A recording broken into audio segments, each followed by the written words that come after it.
Welcome to the channel. This is mainly a commentary channel. I don't fit a particular niche. I look at anything and everything through a lens. My name is Gem Stone. I'm a psychic medium and I am an author. And every video I am plugging that I have written 2 different PDFs, one on how to remote view, the other how to channel. Now, remote viewing and channeling are completely different. Remote viewing, you just get like words, feelings, sensations, where channeling is more like a complete picture. I will add this to the description. So if you're interested in both PDFs, it's $3. Otherwise, individually, how to remote view, $1.50 Australian dollars, or the signal within, how to channel, is $2 Australian dollars. I'll leave it up for a few seconds more, and then we will get on to today's commentary. As I said, I'm a psychic medium and I am an author. So, the title is Dealing with Discernment. Are your spirit guides benevolent or mimics? What if the voice guiding you isn't guiding you at all? What if it's studying you, mirroring you, learning how to sound exactly like something you would trust? Because not everything that feels loving is there to help you.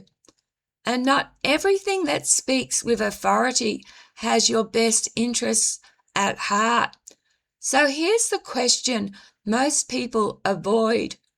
What if your spirit guide is actually a perfect imitation? The provocative question: what if the celestial voice you've been trusting is actually a parasitic mimic, feeding on your attention, your emotion, your energy? Most seekers never question it because it feels good, it sounds wise, it tells them they're special. But in this video, we're removing that comfort, not to scare you, to sharpen you, because discernment is the difference between being guided and being managed. The urgent warning. We are entering a time where deception doesn't look dark. It looks radiant, encouraging, empowering, almost too perfect. And that's what makes it dangerous, because the more convincing the signal, the less likely you are to question it. The masquerade of the false light. If something wanted access to you, it wouldn't come as something you'd reject. It would come as something you already believe in. A guide, an angel, a higher self. This is the masquerade, not darkness pretending to be light, but imitation light that never quite nourishes. Because real guidance doesn't just uplift you, it grounds you, it challenges you, it corrects you. It doesn't just tell you what feels good. Mimics, on the other hand, specialize in emotional spikes. They create a surge. You feel chosen. You feel elevated. You feel like you've accessed something rare. but that surge fades. And then you want it again. That's not growth. That's a loop. Spiritual deep fakes. Modern vulnerability. In 2026, spirituality has become accelerated. People want connection now, answers now, meaning instantly. And that creates the perfect environment for what we could call spiritual deep fakes. Experiences that feel authentic but are built from expectation, desire, and pattern recognition. Just like AI, artificial intelligence, can replicate a human voice, your mind can replicate the feeling of divine authority. And if something external or internal taps into that pattern, you won't question it because it already sounds like truth. The frequency of deception. Let's talk about frequency without getting lost in abstraction. Think of it like this. Every experience has a felt tone in your body, not what it says, how it lands. Mimics are incredibly good at matching the surface frequency of love, warmth, softness, reassurance. But over time, something shifts. This is where the glitch appears. A subtle pressure, a redirection, a sense that the interaction is no longer about your growth, but about maintaining the connection. That's the tell, because anything genuinely supportive doesn't need to keep you hooked. Tracking the nervous system. Instead of asking, what did the message say? Ask, what happens in my body after the experience?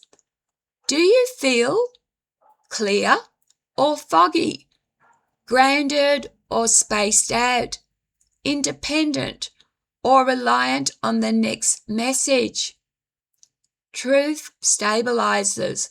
Distortion destabilizes slowly. Not enough to alarm you, just enough to keep you reaching. The trap of the spiritual ego. This is where it gets personal, because the most effective doorway isn't fear, it's flattery. You're chosen. You're advanced. You've been selected for something important. And just like that, critical thinking softens because it feels meaningful. But here's the paradox. The more special you feel, the less you question. And the less you question, the easier it is to guide you, not towards growth, but towards agreement. Loss of sovereignty. True power doesn't come from being chosen. It comes from being self-directed. If something is constantly telling you what to think, what to believe, what your role is, then your sovereignty is already compromised, even if it feels benevolent, because dependence dressed as guidance is still dependence. The protocol of rigorous discernment. So, how do you actually test this? Not emotionally, not reactively, but clearly.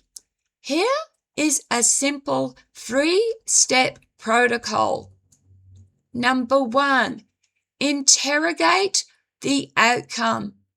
Does this guidance make your real physical life more stable, more functional, more connected to reality? If not, question it. Number 2, strip the presentation. Ignore the voice, ignore the imagery, ignore the identity it claims. Focus only on what effect is this having on me over time? Because anything wearing a convincing mask, but the outcome always tells the truth. Number 3, demand silence. This is the one most people avoid. Pause, disconnect, wait. Real insight doesn't panic when you step back. Anything that pushes urgency or resists being paused is worth questioning immediately. Active investigation versus passive relief. Discernment is not passive. It's not sitting there receiving. It's engaging, testing, challenging. You are not here to be led blindly.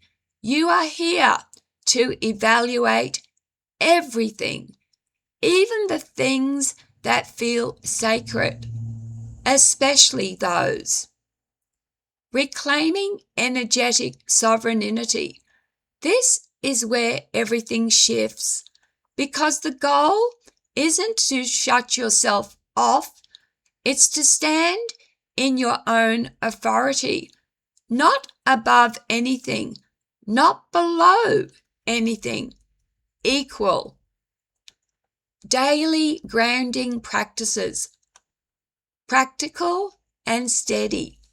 To stay clear, you don't need rituals based or built on fear.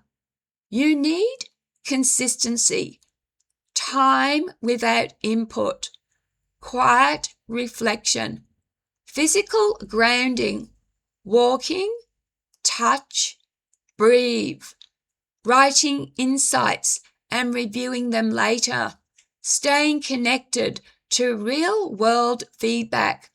These things don't feel dramatic, but they build something powerful, clarity. Refining or redefining the spiritual relationship.